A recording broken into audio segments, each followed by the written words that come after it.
समाजशास्त्र और मानवशास्त्र। मानवशास्त्र आरंभिक मानव की उत्पत्ति, शारीरिक संस्कृति विशेषताओं का अध्ययन करता है। समाजशास्त्र और मानवशास्त्र में घनिष्ठ संबंध पाया जाता है। तभी मानवशास्त्री क्रोबर ने समाजशास्त्र और मानवशास्त्र को जुड़ाव भावों की संज्ञा आती है। दोनों ही सामाजिक संबंधों और संगठन का व्यापक अध्ययन करते हैं।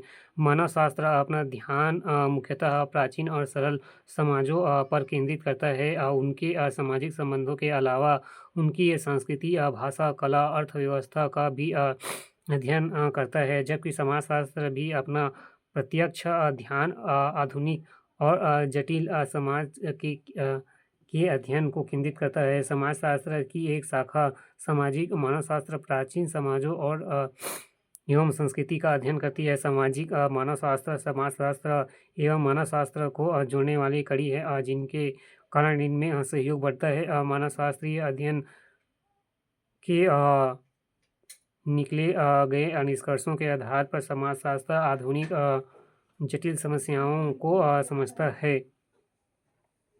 जबकि समाजशास्त्रीय अध्ययन में प्रयुक्त होने वाले उपकरण और सामग्री का प्रयोग मानवशास्त्रीय अध्ययन में किया जाता है।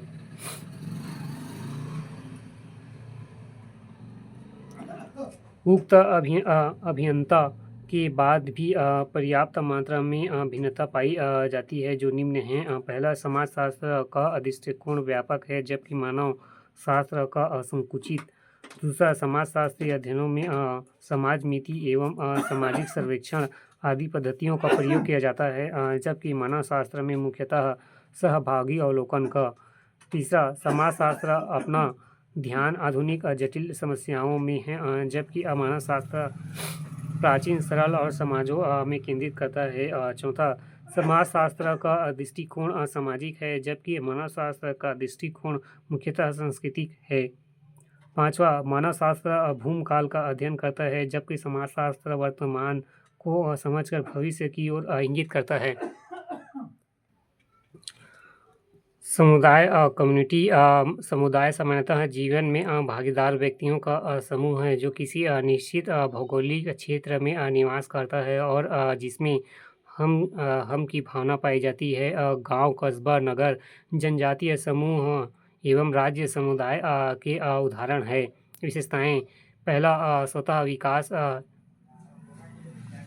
Spontaneous growth. हम की भावना के विकास के साथ साथ समुदाय स्वतः विकसित होता है। इसका जानबूझकर निर्माण नहीं किया जाता। दूसरा, स्थायित्व, परमानेंसिटी।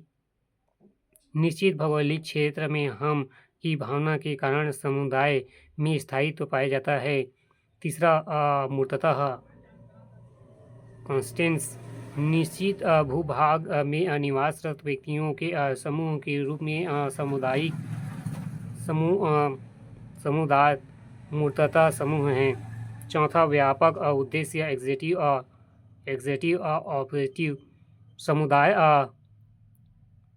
समुदाय जीवन में सामान्यतः उद्देश्यों की प्राप्ति हेतु विशिष्ट होता है, अतः यह किसी व्यक्ति या समूह के किसी विशिष्ट उद्देश्य की पूर्ति से नहीं होता। छठवां, सामान्यतः नियम व्यवस्था, कॉमन रूल्स। अनौपचारिक तथा अखिल नियमों द्वारा सामान्यतः गांव एवं जनजातीय समुदाय के सदस्यों के व्यवहार नियंत्रित होते हैं।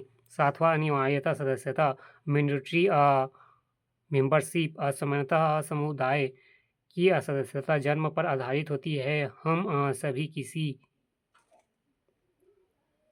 न किसी समुदाय के सदस्य होते हैं। आठवां, आत्मनिर्भरता, सेल्फ सेटिस्फैक्शन।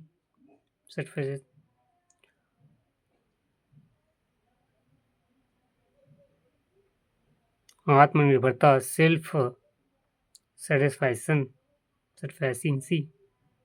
ग्रामीण समुदाय, जनजातीय समुदाय या छोटे ग्रामीण समुदाय सामान्यतः आत्मनिर्भर होते हैं। यही आत्मनिर्भरता में वर्तमान में निरंतर कमी आ रही है।